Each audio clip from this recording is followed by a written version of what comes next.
અલ્પેશ ઠાકોર દ્વારા ફરીથી એક યાત્રાની શરૂઆત કરવામાં આવી છે અને આ યાત્રા જે છે એ એકતા યાત્રા છે. અંબાજીમાં માતાને ધજા ચઢાવીને આ યાત્રાની શરૂઆત થશે. બનાસકાંઠાની અંદર લગભગ 400 કિલોમીટરનો પ્રવાસ આ જે યાત્રા છે યાત્રા થકી કાઢવામાં આવશે.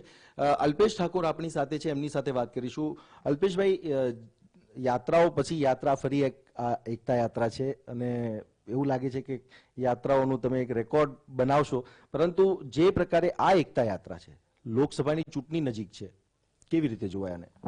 નહીં, જો અમે સામાજિક મુવમેન્ટ સાથે જોડાયેલા લોકો છીએ. ઠીક છે, રાજનીતિ કરીએ છીએ, રાજનીતિ કરવાના, પણ મુદ્દો છે સામાજિક મૂલ્યોનો, સામાજિક ઉત્થાનનો. સામાજિક ઉત્થાન માટે, સામાજિક બદલાવ માટે અમે સતત નિરંતર કામ કરીએ છીએ.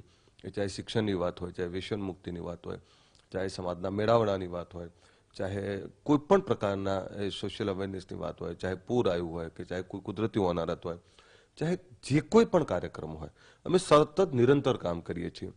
અને આ એકતા યાત્રાનો મતલબ એ છે કે ગુજરાતની એક એકતાની વાત કરીએ છીએ, સાથે સમાજની એકતાની વાત કરીએ છીએ. સમાજમાં અલગ અલગ શક્તિઓ રહેલી છે, તમામ શક્તિઓને એક કરવાની વાત છે. સમાજમાં વ્યસનની જાગૃતિ લાવવી છે કે વ્યસનથી મુક્ત થાય સમાજ. શિક્ષણની જાગૃતિ લાવવી છે કે શિક્ષણ થકી આ સમાજ વિકાસની દિશા તરફ આગળ વધે. રોજગાર આપવો છે સમાજમાં. ખેડૂતોના વિકાસની વાત કરીએ છીએ, ગામડાઓના એકતાની, ગામડાઓના વિકાસની વાત કરીએ છીએ. અલ્પેશભાઈ, પ્રેમના સંદેશાની વાત તો છે જ, પરંતુ જે પ્રકારે ગેનીબેને પહેલા પણ કહ્યું છે એવા સંકેત કે લોકસભાની ચૂંટણી જે છે એમાં તમે આગળ વધો અલ્પેશભાઈની સાથે, એમની બેન એમની સાથે છે, તો કંઈક એ સંકેત તો નથી લોકસભાની ચૂંટણીને લઈને? નહીં, બધા અલગ અલગ વાત કરે છે. હું જો લોકસભાની વાત આવે છે, લોકસભા કોઈ આવી વાત નથી. મૂળ વાત છે લોકસભાની ચૂંટણીમાં કેટલા લોકો, 26 જણા છે હવે, અને 26 જણા માટે કોઈ આ વાત છે નહીં. અને લોકસભાની તૈયારી માટે આટલા બધા તામઝામ કરવાની પણ જરૂર નથી. અમે એવું માનીએ કે આ જે યાત્રા છે, યાત્રા પછી હવે બીજા સમાચાર કદાચ ભાજપમાં જોડાવાના આવે, એવું બની શકે ખરું?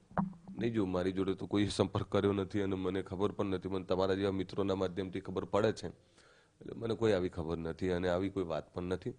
તો આ હતા અલ્પેશ ઠાકોર. એમનું કહેવું છે કે એકતા યાત્રા જે છે એ એકતા યાત્રા જે મુદ્દાઓને લઈને, આ પહેલા પણ જે યાત્રાઓ કાઢી છે ત્યારે એ મુદ્દાઓને લઈને ફરીથી એકવાર લોકોને જાગૃત કરવાની આ યાત્રા છે. સાથે જ એમણે એ વાતનું પણ ખંડન કર્યું છે કે ભારતીય જનતા પાર્ટીમાં જોડાવાની એમની જે વાતો ફેલાઈ રહી છે, વાતો એમના જ જે હિત શત્રુઓ છે એમના હિત શત્રુઓ દ્વારા ફેલાવવામાં આવી રહી હોય એવું એમનું કહેવું છે. ભાજપમાં જોડાવાની વાત જે છે એ વાત સાવ અત્યારે ખોટી છે, પરંતુ 2019 લોકસભાની ચૂંટણીમાં અલ્પેશ ઠાકોર અને એમની સેનાની જે ભૂમિકા છે એ ભૂમિકા મહત્વની રહેશે.